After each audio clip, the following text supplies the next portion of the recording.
Hey guys, it's Bear with the Campy Camper. Things just didn't work out too well with this fiberglass. I got it back on there, but it made my head just want to... Yeah. Anyway, so got the fiberglass on there. We put some epoxy down first, rolled it on. I'm going to walk you through that process here in a second. The glue just didn't hold it. I'm not very happy with it, but here's the process that we did, and this is what it looks like when we get done. As you can tell from the seam in this wood here, the adherence wasn't too well with the plywood because there wasn't anything to screw it to right there in that area. But we started with epoxy over the plywood, just like our original plan, making the best out of what we have, because I tried to re-glue that other part 3 or 4 times and it just wasn't going to hold on there. Then I had the infamous Kevin come help me try to lift this fiberglass back on the front of the camper. I knew I couldn't do it by myself because we tore it a little bit last time. It tore even more putting it back up there with somebody else. Then we started working around the outside a little bit, putting a few screws in just to hold it in place so we could get our clamps on the front around the window.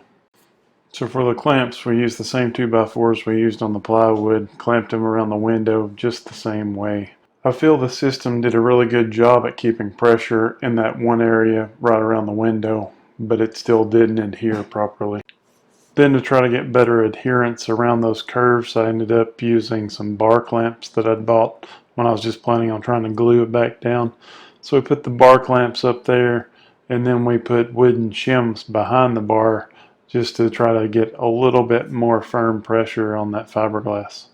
And again, it didn't really stick. So in the end, I needed something in a couple more areas and I ran out of bar clamps. So we just used some 2x4s and put some screws in the very ends of it to help give us a couple more areas of pressure. After we got all this clamped down, then I let it sit there for a week and I just hoped to goodness that it was going to adhere down properly, but it didn't. So all these efforts were failed. Finally just said I'm going to put the trim and stuff back on. I know that it's better than what it was. It's not the best for looking, but it actually looks better than what it did because it doesn't have a big bubble in the front of it now. But it's all pretty much loose, but it's watertight. That's good enough for me for what it is, and I threw the towel in because I'm just tired of messing with it. And just when you thought you couldn't run into any more problems, simple math gets you in the end. I don't understand it. I still don't understand how this equation works. The materials that I put on that camper were more thick than the materials that were on it to start with, but this window does not fit now.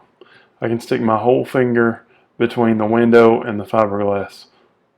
It is screwed down good on the inside. Everything's tight, so I don't understand it. So I just went to O'Reilly's and I got the thickest weather stripping that I could find. I put that on there, and then I shimmed the inside of the window out 1/4 of an inch.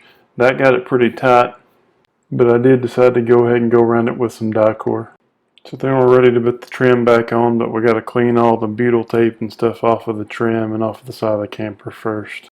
So then you put some butyl tape behind your molding, you put that on, you screw it down, put some new trim in those pieces there. It's pretty cheap, it's just plastic, and then caulk it up.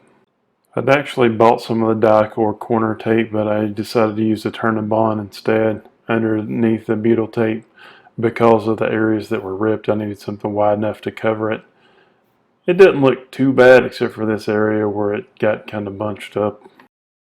And apparently the only thing that the epoxy wanted to stick to was the outside of the camper that I didn't have covered up because I didn't think it would make a mess, but it did stick to something.